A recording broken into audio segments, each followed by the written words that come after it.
Akşam şefiniz hayırlı olsun, sağ olun dostlar.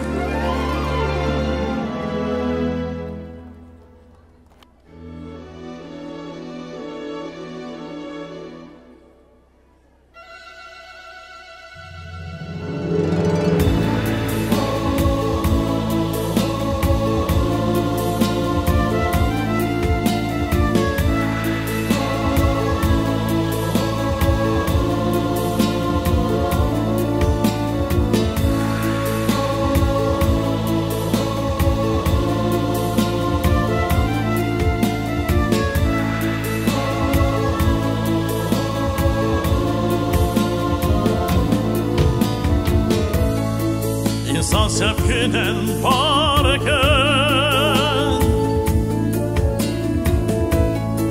onun ile yaşarken kavuşsa sevdasından gurlense sevgisinden umurunun manası tamam olar. Sevgi taşkın irmak gibi taze açkan yaprak gibi coşturan eski teselli birimiz ki onun ile neşege yürek dolar. Ebedi sevgi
sevgi umut, sevgi hayat, sevgi büyük bir kainat,